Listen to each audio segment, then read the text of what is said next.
Do my school teacher thing.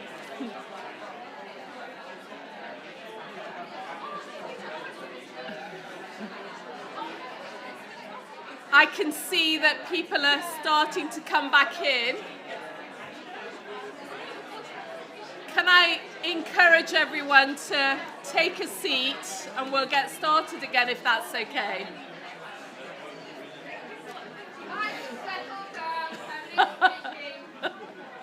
Thank you. I haven't got quite the teacher voice there. Right. I think we're getting there. Thank you. Perfect.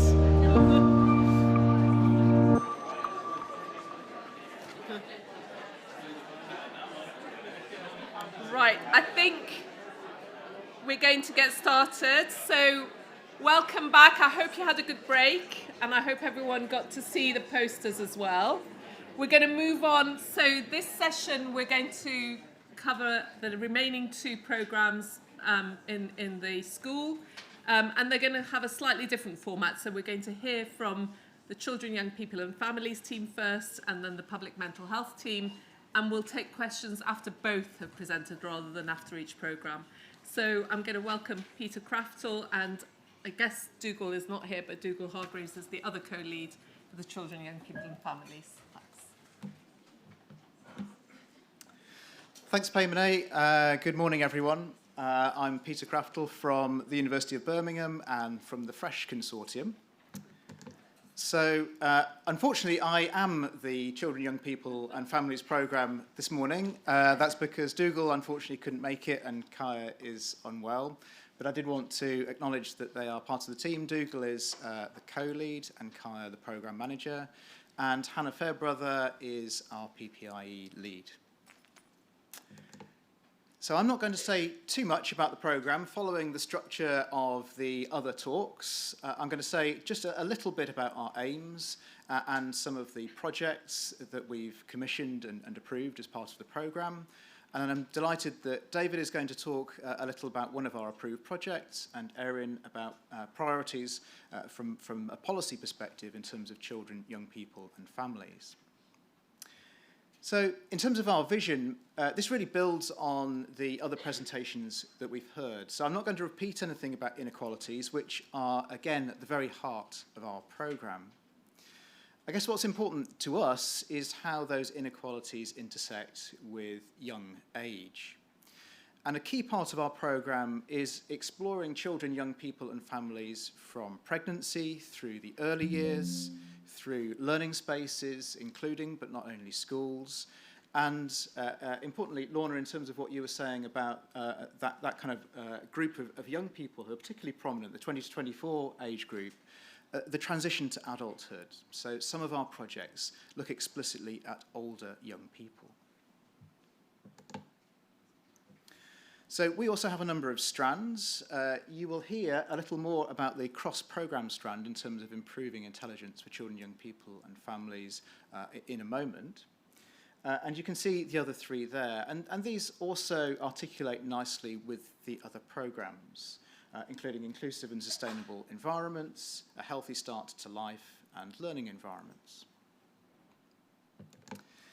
Now, you can read a little more about those three strands in the programme. What I did want to do is just to give you a flavour of the projects that either have been improved or we hope will be approved by exec shortly.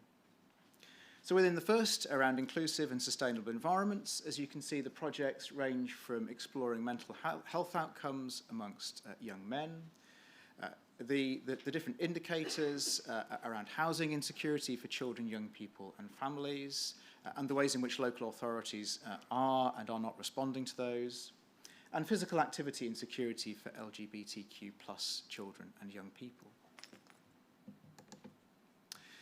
Secondly, in terms of a healthy start to life, the two projects around poverty-proofing maternity services and exploring food insecurity in pregnancy.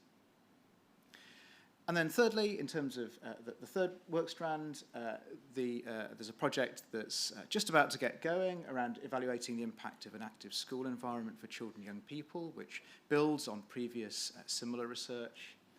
And pending executive approval, a project around the holiday and food club programme. So I want to just, before handing on, to just say a couple of things about our communication and PPIE strategies. Firstly, just a bit of an advert, really. We have a quarterly newsletter, which Kaya has been collating, and we've put a huge amount of work into ways in which we want to communicate the aims of our programme, the work we're doing, and get people involved. If you're not on our mailing list, if you have any interest in children, young people and families from any perspective, please do contact us. Our details are on the SPHR website. And as it says on the slide, that newsletter is open to all with an interest in the programme. We're also aiming to have quarterly programme seminars. We've moved from a phase of designing and co-designing the projects to a phase now where we'd like to talk around some of the key academic questions, methods, ethics, and so on within and across the projects. Those, again, will be open to all, not only to members of the projects. So that includes PhD students, pre-docs, postdocs, public and policymakers with an interest in those specific projects. We really want to make those open fora for discussing the research. And there'll also be ad hoc member leads meetings, which will focus a little more on the kind of business of the projects. Finally, just a big thank you to Dr. Hannah Fairbrother from Sheffield, who is leading the PPIE element of our work. She's working within the programme more broadly with GJ and others to develop a YPAN, a Young People's Advisory Network, across the school. And we've taken the approach generally that within many of the projects, there are established PPIE mechanisms and relationships. So Hannah's role will be to sort of build on those, bring them together where possible, and look at the interface with the school-wide YPAN. So that's all I'd like to say. I'd like to hand over now to David Taylor-Robinson from Lilac to talk a little more about that cross-programme strand of work. David.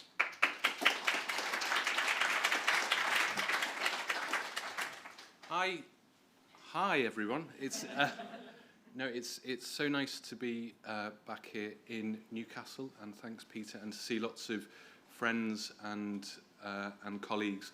So I'm presenting on behalf of a number of people involved in this data work that started already, particularly colleagues at Imperial, Hannah Crease and Dougal Hargreaves, GJ, who's also in the room today, so a cast of thousands. I want to give you some context and then talk about what we've done in SPHR2 and how some of the analyses that we're going to be doing in SPHR3 build on this work.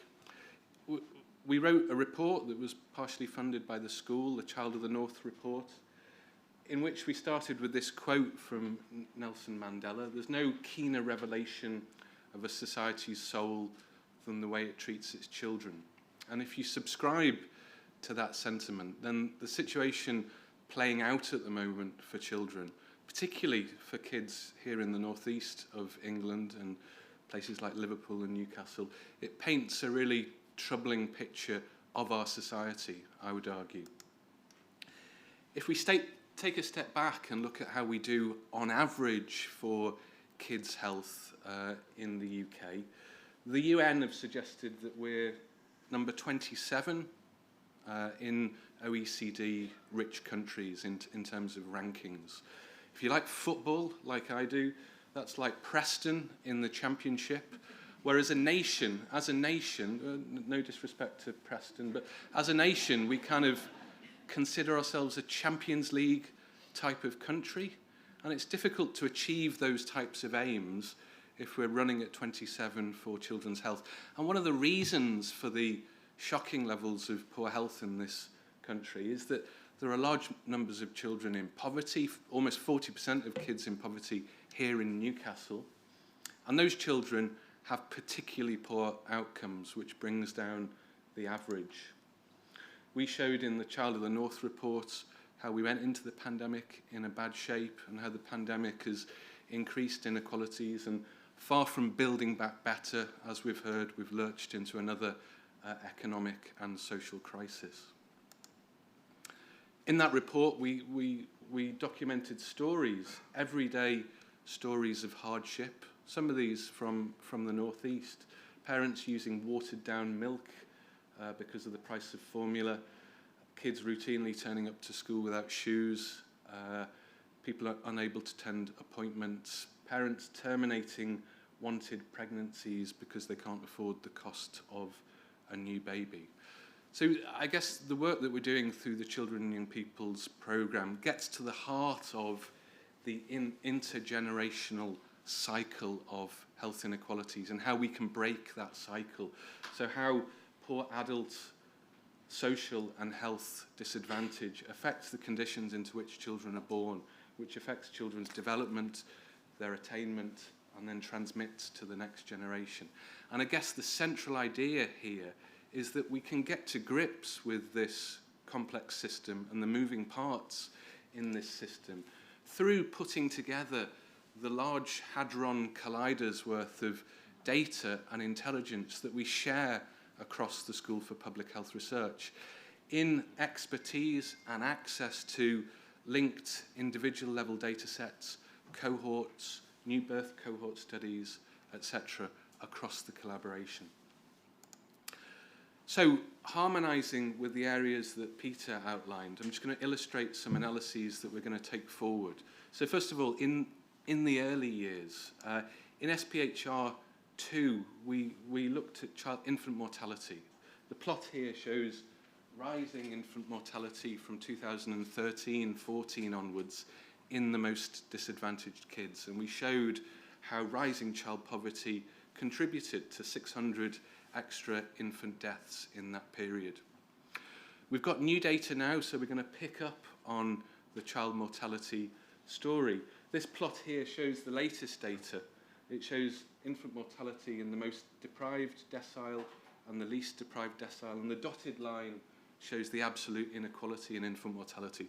Essentially, we've seen over 10 years of complete stagnation on action on child mortality, when in other countries, in places like Sweden, every year infant mortality reduces. 1.7 in Sweden at the moment, it's 1.2 in Hong Kong.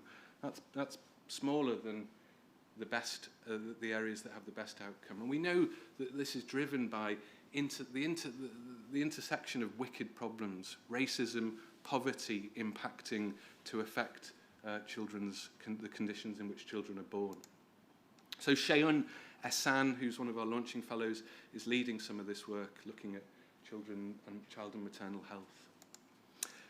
In terms of the environment, we need healthy environments for children. We, in SPHR2, Sonia and colleagues and Hannah looked at asthma and showed how disadvantaged children are twice as likely to develop persistent asthma, and that all of the action, 2/3 of that inequality, is generated by differential exposure to risk factors in the first 3 years of life. So picking up on that analysis, we're going to look at that story through a different data lens. So we're going to use CPRD and linked data, linked to environmental data, and we're going to understand what would be the impact on inequalities in asthma if we acted on improving treatment pathways for kids with asthma, or if we acted on air quality. So putting bounds around where policy can act to address health inequalities. We know education is a major determinant of health, and again, work led by Imperial is going to look at how, using Millennium Cohort Study, the children are now becoming adults, so we can look at that intergenerational cycle.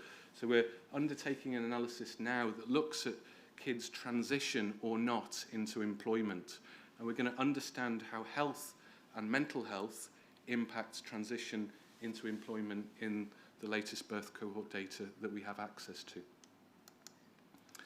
We sucked up a lot of data in SPHR2 in the place-based longitudinal data resource. And I guess the thinking behind that was to look at the inputs and outputs to systems that affect health, following the money. So we showed, using that data, that cuts to spending on early years prevention for children increased obesity and increased inequalities in obesity. But what we haven't looked at is spending on schooling, which is an important determinant of health. And we've seen this huge natural experiment. This plot shows funding for schools over time. We saw a period of investment and then disinvestment, 10% disinvestment in schooling, and then an increase subsequent to the latest budget rounds. But what has been the distributional and health inequalities impact of that changing funding? Because over time, we've seen huge differences in inequalities in educational attainment. This just shows data from Millennium showing the north-south divide in educational attainment in children, showing that children in the north are much more likely to fail at education at age 17. Here's a quick look at some of the data. We've been putting together the spending data. This shows spend per pupil plotted against deprivation, IDACI, with a regression line through the data. This is the latest spending data. Each blob is a local authority.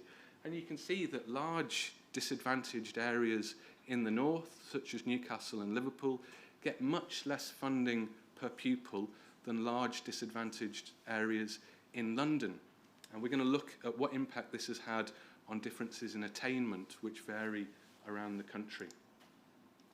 Finally, turning to children's mental health, which we know is a critical issue, and segueing into the next discussion on public mental health.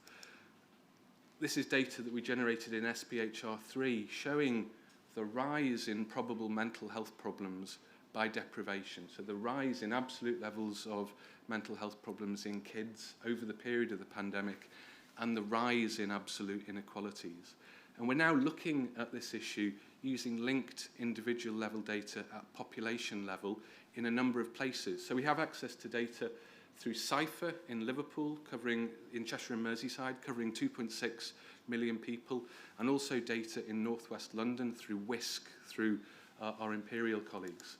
This is data from SPHR from Liverpool, hot off the press, showing using routinely linked data through hospital admission records and read codes in GP surgery, showing the rise in the incidence of depression in men and women, particularly in young people, that started before the pandemic, was exacerbated to an extent by the pandemic, and is now continuing. We see the same thing for depression and also for anxiety. So we're going to be using these data to look at inequalities and the drivers of mental health problems across the population.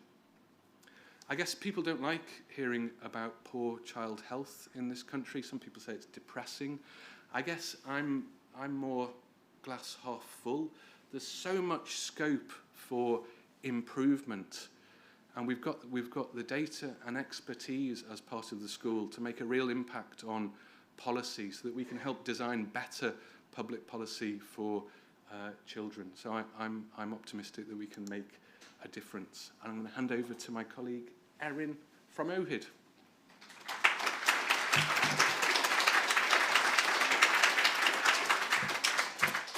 Great, thank you so much, David, and thank you very much for the opportunity to talk here. So as David said, I'm here from the Department of Health and Social Care. I'm a researcher working in the Early Years Children and Families team, and today I'm just going to spend about 5 minutes talking to you about the policy landscape in the department. And really what I'd like to do is to leave you with some thoughts about the priorities that we think this means for research to really build the evidence and try to achieve that kind of population level change in children and young people's health that we're all here for. So I'd like to start just with some reflections on what the main challenges in early years children, young people's and families policy are. And I think as public health professionals, this will be familiar to many of you, but I think it's really worth us articulating that this is the context in which we're trying to make policy at the moment. So the first of these is our desire to build a whole system approach to the health of babies, children and young people. And what we mean by this is that hearing families' voices, we know that services can often feel fragmented. For example, when you have a baby, it's sometimes difficult to know where to go to get support, and it's difficult to understand what is available to you. So this is really bringing families' voices into the way that we think about policy and that we design it, so then that the services that we deliver can do the best benefit for health by feeling cohesive and joined up. And part of that is also making sure that we create services that serve everyone, recognizing that variation across the country and recognizing, as Lorna put it, that there's no average life, that there's a lot of variation that we need to cater for. Within this, though, we do have some challenges. We need to recognize that we want to have a health system that can better cater to the needs of babies, children, and young people, but within the reality of current pressures, namely budgetary pressures and workforce pressures. So, for example, this is thinking about policies that can make the use of existing workforce and can think of different ways of working so that we can improve things like, for example, universal health visitor coverage without necessarily being able to increase the workforce associated with that in the short term. Cutting across all of our work, and as we've heard again as a theme today, is reducing health disparities as a priority. We recognize, however, in doing this, that we need to be really realistic about what the bounds of the health system are and what we can do as a department, and where there are also drivers sitting outside the health system and what our role is there. And it's really worth recognizing that in terms of, again, the reality of how we build evidence and how we kind of use that within our policy making.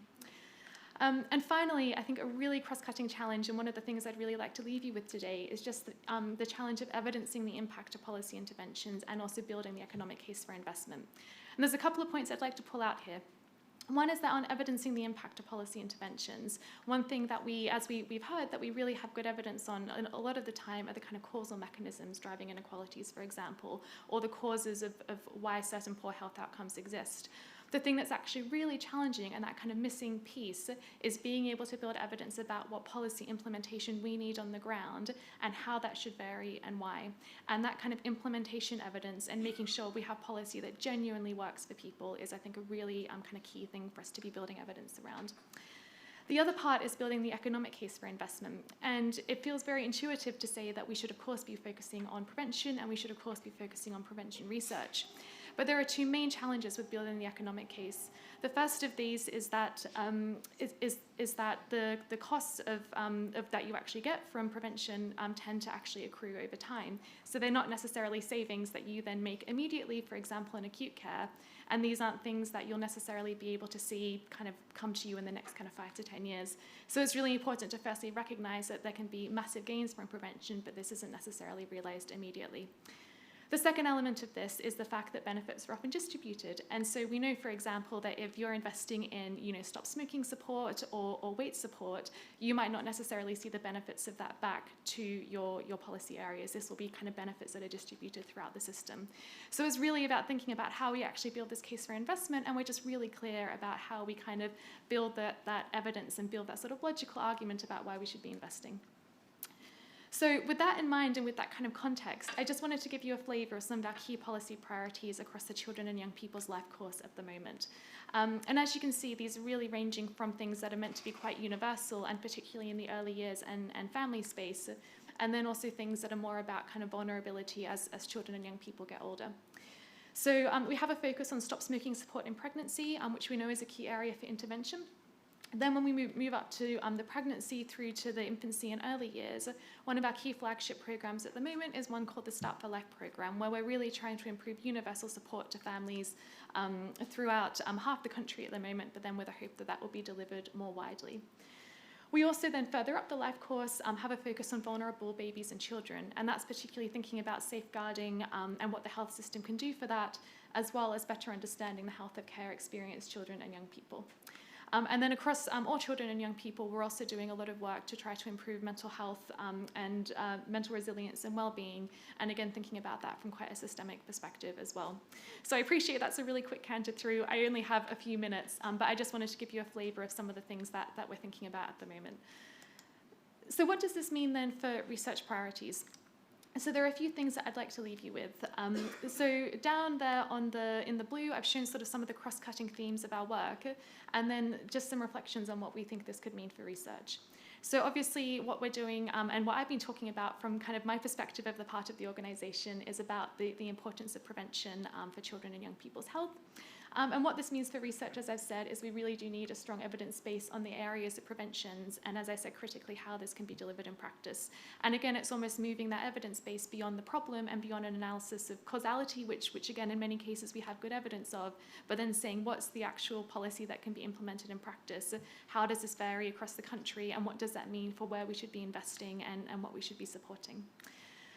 We also then, as I said, have a real priority on providing cohesive services across the health system for families. And one of the key priorities here is actually just to get children, young people's and families' voices into policy making. So to understand how experiences feel for them. And again, recognizing that nobody has an average life. So how do you incorporate that into policies that feel effective in an equal way for everyone across the country? And then for reducing disparities, which as I've said is a cross-cutting part of our work, I think, again, it's worth emphasising the need to be really detailed and focused on what we mean here, and disparities for who and at what points in the life course. And within this, making sure we do improve our evidence base on what we can do as a health and care sector to reduce these, and where there are wider drivers and how we think about influencing other parts of the system for that. And then finally, the final point I'd like to leave you with is just about the role of evaluating impact and building that economic case especially. And I think if there's one thing to take away from this, it's really that value of building evidence on implementation and building evidence about how policies work in practice. And of course, we know that evidence of causality and evidence of the problem is really critical, because that helps us hone where we should be investing, but ultimately also understanding how policies work in practice and making sure we can sustain that over time is incredibly valuable. And you'll be hearing our Deputy Chief Scientific Advisor, Dr. Mary D. Silva, talking to you later this afternoon about prevention research and research priorities more broadly across the department as well. So I'll leave it there.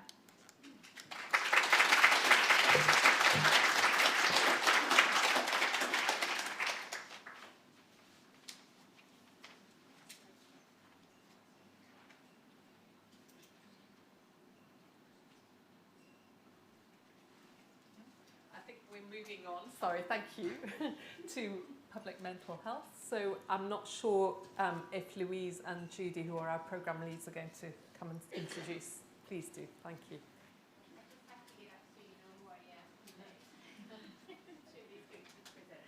Sorry, I didn't know if you were doing questions, but we're doing them at the end. I've just remembered, sorry, yes. Hello, everyone. So I'm Judy Kidger. I'm the other co-lead, along with Louise, of the Public Mental Health Programme. So I'm just going to say something really brief about the programme overall.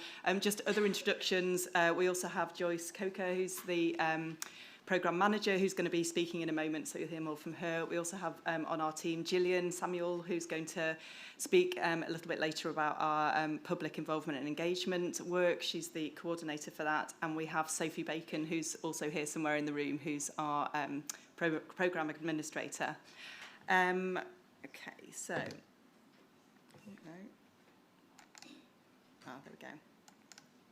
So yeah, I've just got one slide just to talk briefly about the overview before we move on to other speakers who are going to tell you some of the details of some of the early work that's already started. So we have a programme of work which has developed partly from what we began in the last quinquennium, where we were looking very much at what could be done to support mental health where people live and work. So not thinking about services so much, but thinking about how we can go out into different communities, diverse communities, and support mental health there where people actually are. So building on that, we held some workshops also with public and practice partners about what current priorities are. Obviously, since we developed the work in the second quinquennium, we've had COVID, and we're now living in a cost of living crisis, both of which have got huge implications for public mental health and huge concerns at the moment about mental health decline, particularly in particular populations who have been most affected by these changes. So from there, we've developed our priorities, which are based on 3 work streams. What we talked about in those workshops is the fact that we have these new challenges, but also that COVID in particular has created kind of new opportunities in a way, new ways of interrelating with each other, new ways of interrelating in our communities in particular. And the first work stream's picking up on some of those opportunities. So what we're looking at there is what assets are there in the community and how can we harness those assets to prevent mental health problems developing and support people at risk of poor mental health. And we're going to hear an example of one project from that work stream in a moment, which is already up and running. And then work stream 2, we wanted to kind of focus in particularly on groups who are at risk, particularly at risk of poor mental health, so developing a suite of projects there. So again, you'll hear from one of those projects in a moment, but that's particularly thinking from a system perspective about how can we create systems which hold people who are at risk of poor mental health and help and can work from a system point of view at preventing those mental health problems developing.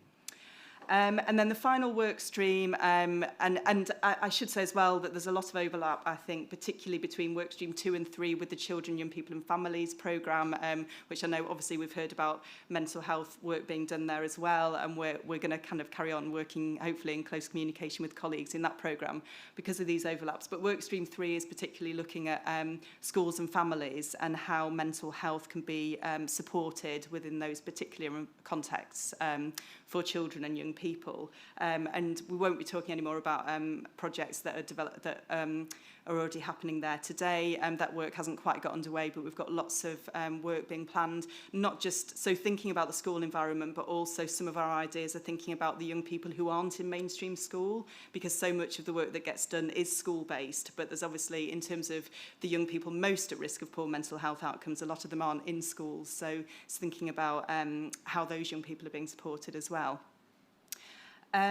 So there was something else I was going to say. Sorry, I do have some notes. Let me just see.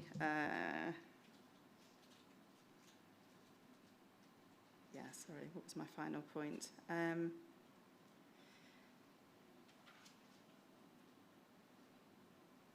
Yes, sorry. So it was just to make a final point that across all the work streams, we are, as has been talked about a lot already, inequalities. So we are focusing on communities that are particularly at risk of social inequalities and thinking about not thinking of them as hard to reach but maybe easy to ignore, and sort of making sure we're working with and really developing diversity in terms of the public that we're working with, which Julian will tell us more about, and also the communities that we're working with. So on that note, I'm going to pass over to our next speakers. So we've got Joyce, first of all, telling us about one of the projects in Work Stream 1. Thank you.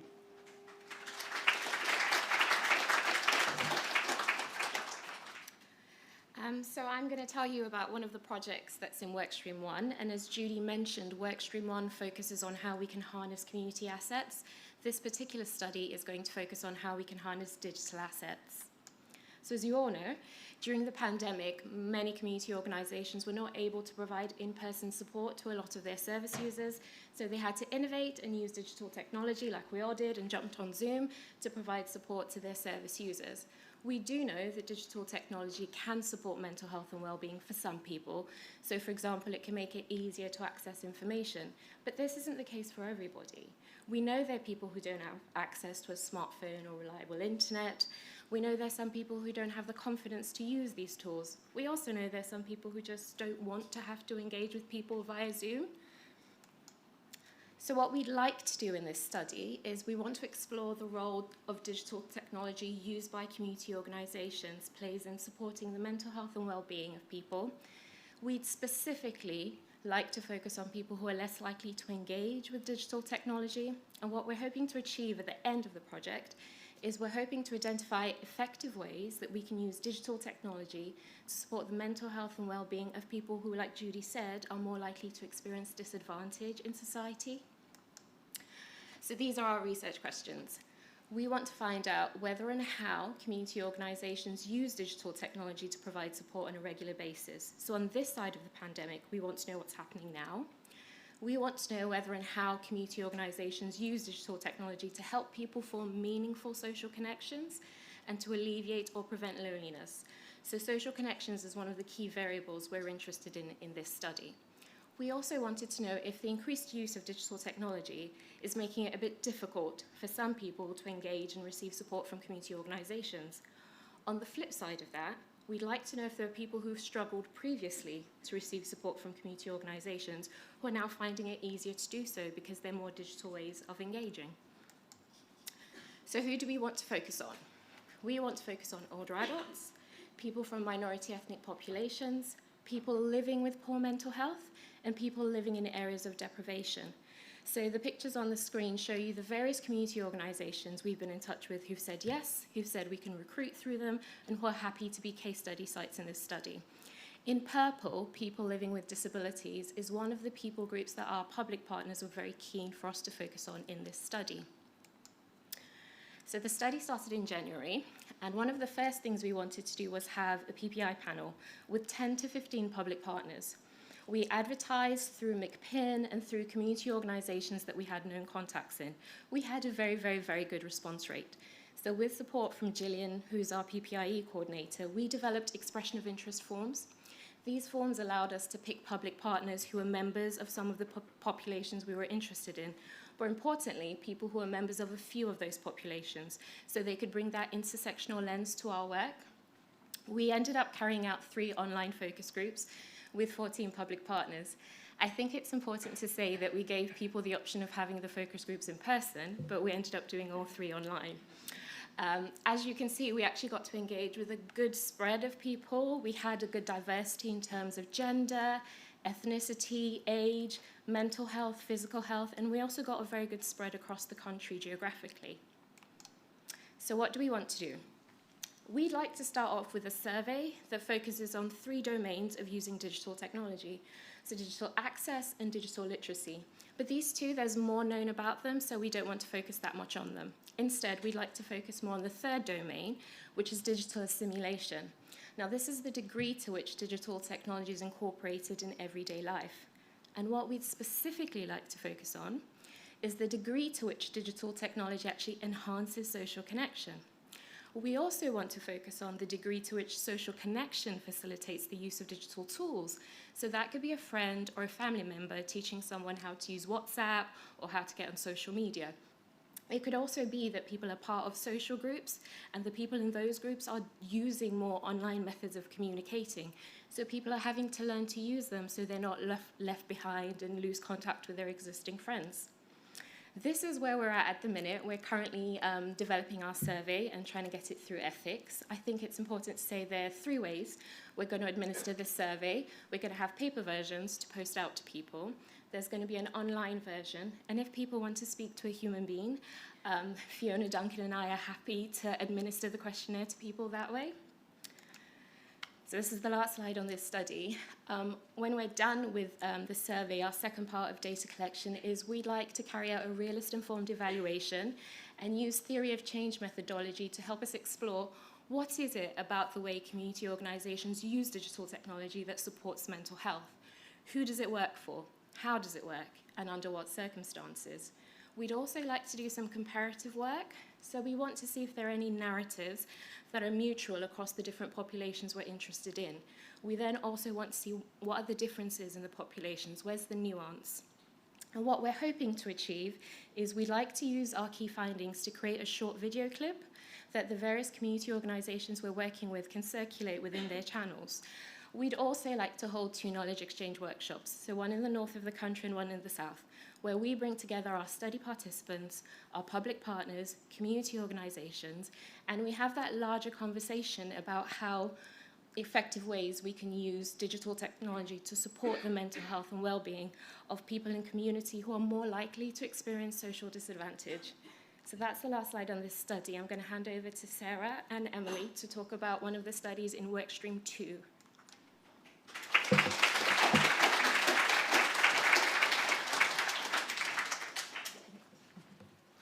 Hi everyone, I'm Emily Widnall from the University of Bristol. We're doing a double act, so this is Sarah. I'm Sarah Olin from University of Exeter. This study is looking at support systems for self-harm and suicide, also known as the 4S study. We're hoping it's going to be a two-phase project, but we're going to cover phase 1 in this presentation.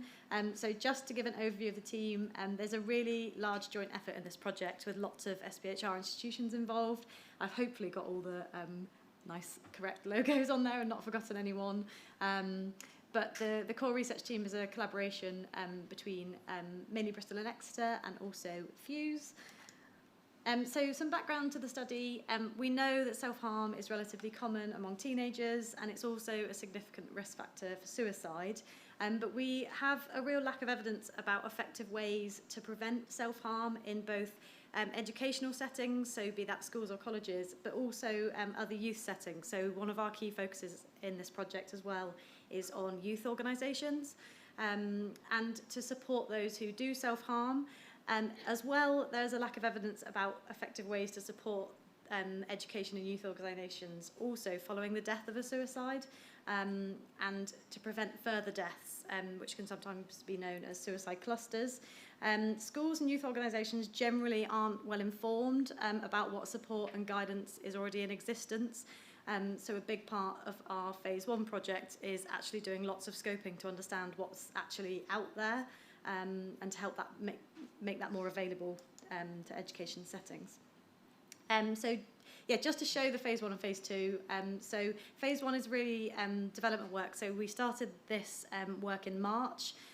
It's quite a brief project, so it's a year-long kind of scoping and understanding and research gathering, I guess, phase. And then the phase 2, which we're hoping to develop proposals for really closely with our stakeholders, is more of a kind of co-development of guidance, so we can kind of better support those education and youth organisations. So the stakeholder groups, we're recruiting for these now. We're hoping to kick off the adult one in next month, but we're recruiting to 3 patient and public involvement groups. And the first one is with teenagers with lived experience of self-harm, suicidal thought, and if they have been experienced bereavement by suicide and have lost someone to suicide. I'd love to chat to anyone with experience of these groups, actually, maybe over lunch, but we've already started to gain some feedback around being quite cautious around splitting those groups up, and we're getting lots of advice from charity partners as well around safety plans within those groups. So that's been really interesting to learn about so far. The adults, so more of a kind of professional stakeholder group, is looking at adults from either schools, colleges or youth organisations, as well as local authorities, and parents, relatives and friends with also lived experience of either a young person engaging in self-harm or suicidal behaviour, or losing someone to suicide. So one of the main focuses of the phase 1 is a scoping review, which I'll be leading on, which I anticipate is going to be quite large and complicated. So we're doing a bit of a 3-stage approach, I guess. So it's going to be focused on grey literature.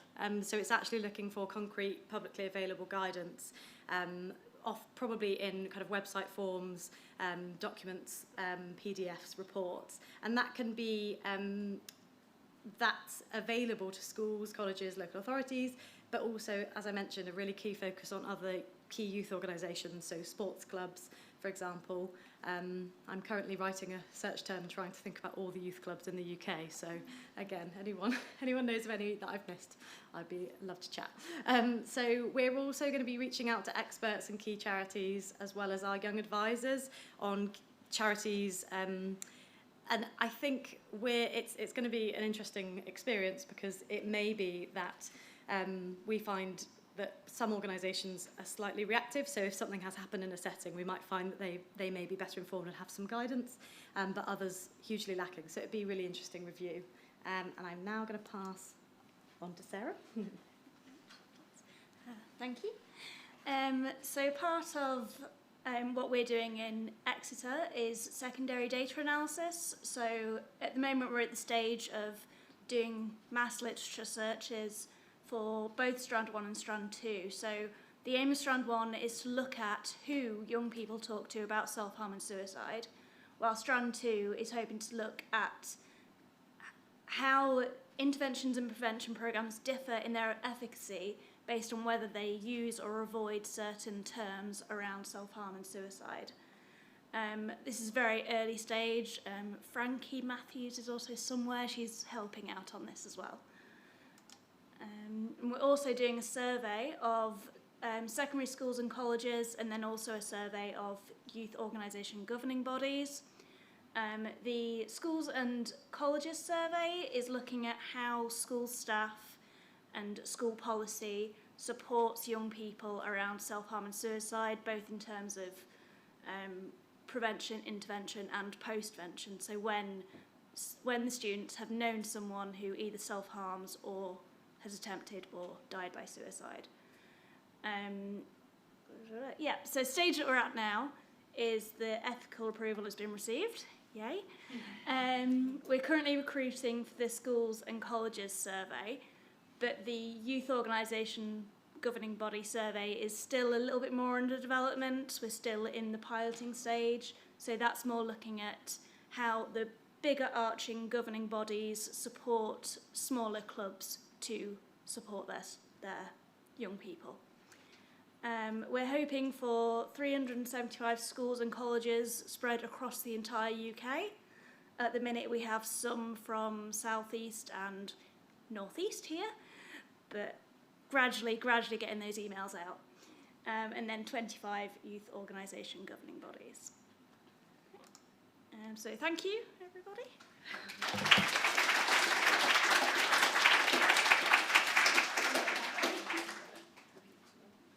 Sorry, we'll pass over to Gillian now, who I think is going to present on PPI.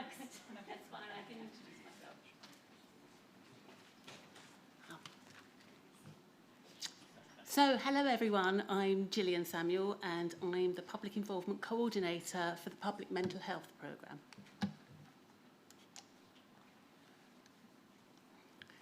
Okay, so today I offer a snapshot of the new public mental health, public involvement and engagement strategy that's evolving across Phase 3, together with some real-life examples of public involvement.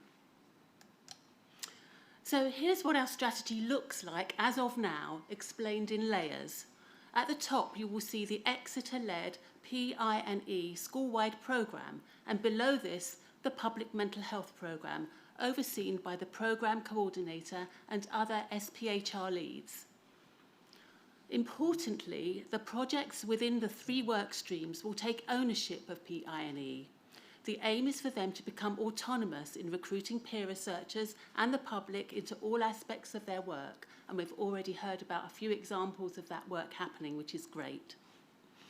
Special attention will be given to diversity of involvement, for example, through the engagement of community organisations reflecting the demographics of case study sites.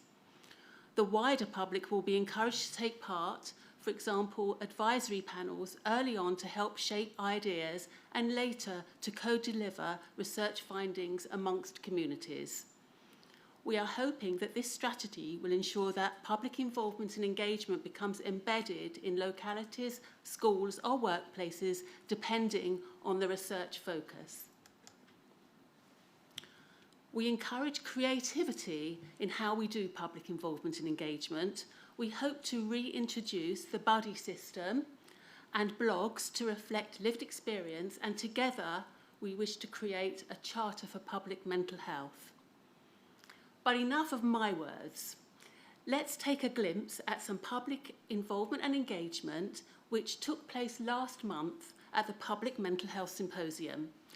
Please note that this movie was made to capture people live, unposed, and includes some background noise. And I'd like to thank everyone who chose to become involved in this.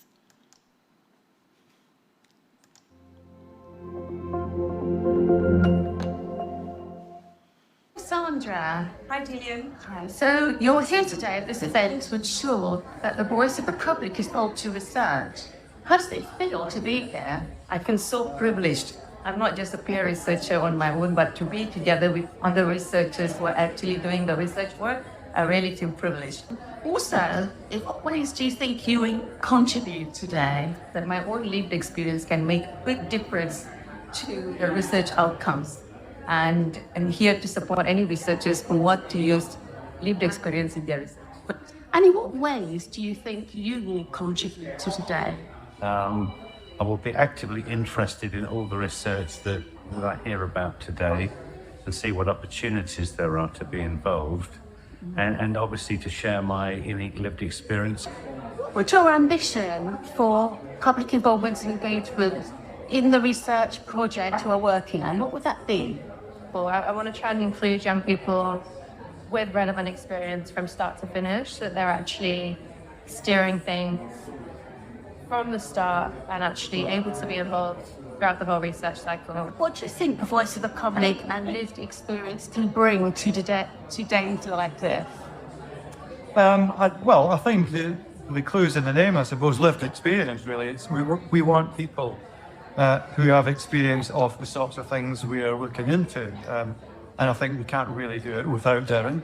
It would be very presumptuous of us just to charge in and start formulating all these research questions and talking about it without some sort of input from people with lived experience. What ways do you think you will be able to contribute to today's event? So I'm going to be co-facilitating one of the breakout rooms today with Anne. I am here to help the researchers inject more of the public voice and the opinions of the public into their research. Thank you. You know, as I just recently joined the public research environment here in UK, so I've just realizing that how this public involvement and engagement is important here, for the research projects and funding applications. So I think that involvement from different community groups, disadvantaged groups, into the research projects for me would be the most important part. I think it's great to have voices of the public here because they can bring a multitude of perspectives and stop us from going down the wrong routes when we're doing research. So we've come to the end of the day. How exactly were you involved today and how does it feel? How I was involved today is I participated by listening and asking questions to everyone else's project, but also I facilitated and tried to make sure that everyone had a chance to be involved and to speak about what they felt in the real project. I feel great. I feel like my voice was heard, bringing in a public perspective, and when I find that the academics ask questions differently to how a member of public would ask a question, my questions were really heard. Thank you. I felt fully involved. It was fantastic to meet researchers and academics and to feel part of the whole process. We had some really, really constructive discussion all day and heard some great presentations. So thank you so much. Thanks very much.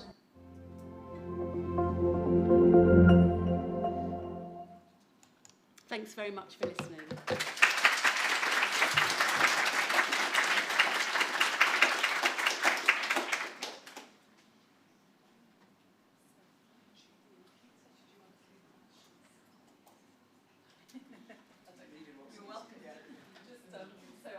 I'm going to invite Peter and Judy to come up and invite whoever they want to answer questions. But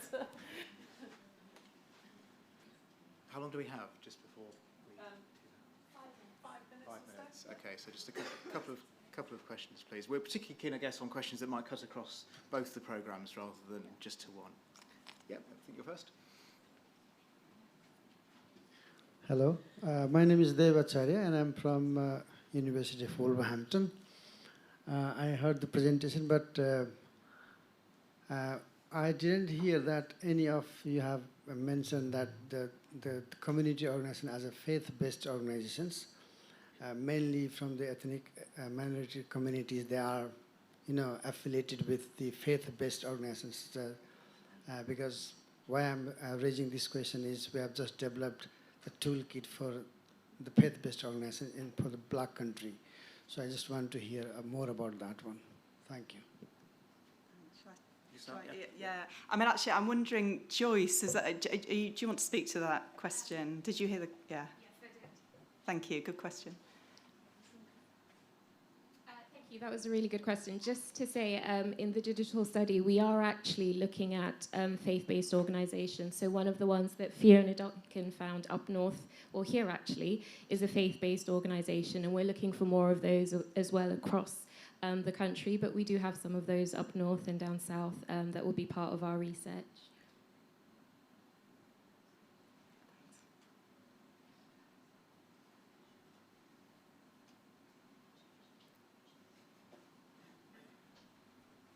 I'm interested in thinking about the involvement of schools, and particularly in the work we heard about surveys from schools and so forth. And I wondered, many of us have been involved in getting school surveys, and how you will build on ensuring you've got the right, a good sample size, but also the response from the schools that currently are probably the ones that need the most support because they're less engaged or think, oh, that's not for us. So strategies to make sure that the voices from schools and other places with young people, their voices are heard and respond to your questions. I'll start. Yeah. Okay. Yeah. I'll start quickly. So, I guess this is also a question for the project leads themselves. In many cases, they already have established connections with the schools and have brought them in as they've been formulating the application. So I think that's probably the sort of main answer to that question from the perspective of our projects. Is that similar? Yeah, thanks. Yeah, I think very much starting from sort of relationships, and I know, again, sort of building on some of the work in the second quinquennium where a school health research network was developed in the southwest, and there's another school health research network developing in London. I know there's still the challenge about those schools that are involved in those are probably still the very research active ones, but I think it's a lot of work involved in terms of working with local authority colleagues who know the schools best as well, third sector organisations that work with the schools. So yeah,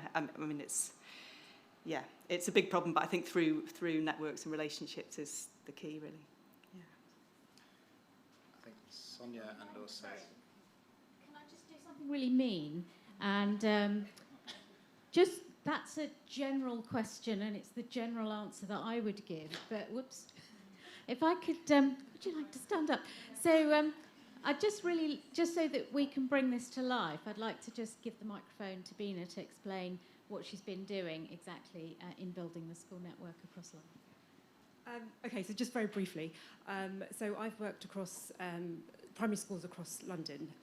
We spent quite a few months trying to recruit lots of schools into our study called Improve, looking at physical activity and mental health of primary school-aged children. It's challenging. If anybody's done recruitment, you know how challenging that is. So you're absolutely right. Talk to local authorities, build those networks. Schools talk to each other as well.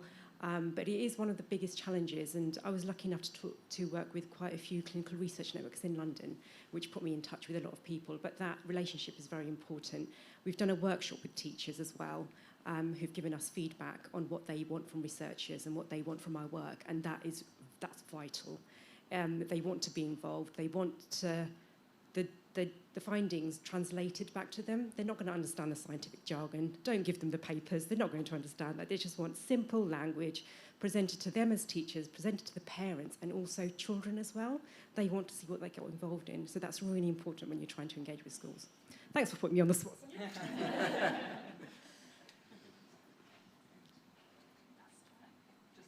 I think Lorna had a question, yeah. I'm not sure this one's... Sorry, I'll turn it on in a second. Oh, lovely, thank you. I suppose it was just from a local authority perspective, again, it's thinking about how we articulate or translate the priorities. So in terms of the kind of suicide prevention work, what strikes me is, we routinely do annual health-related behaviour surveys with all schools. We've got really high participation, really rich data. What they'll be describing, and what they do describe, is high exam-related stress, truancy, worries and fears that young people have. Unless there's been a suicide within the school, if we ask about, do you want to engage in suicide, they might not recognise themselves in that data. And similarly around air quality, I know my local authority colleagues will not light up if I talk about asthma-related admissions, but we do get lots of letters from residents about air pollution.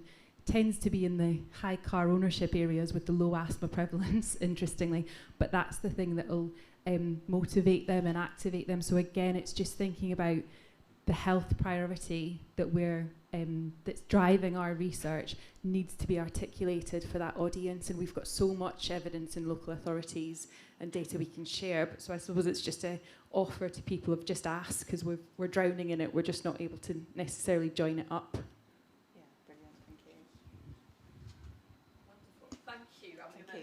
Thank you very much for having me.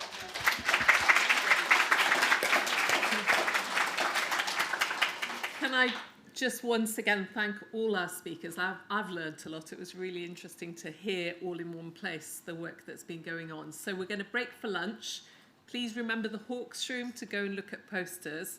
And can I ask if we can come back for 1:40 to start promptly at 1:45, if that's... So it is 1:45, isn't it? That's right. Okay, brilliant. Thank you, and enjoy lunch.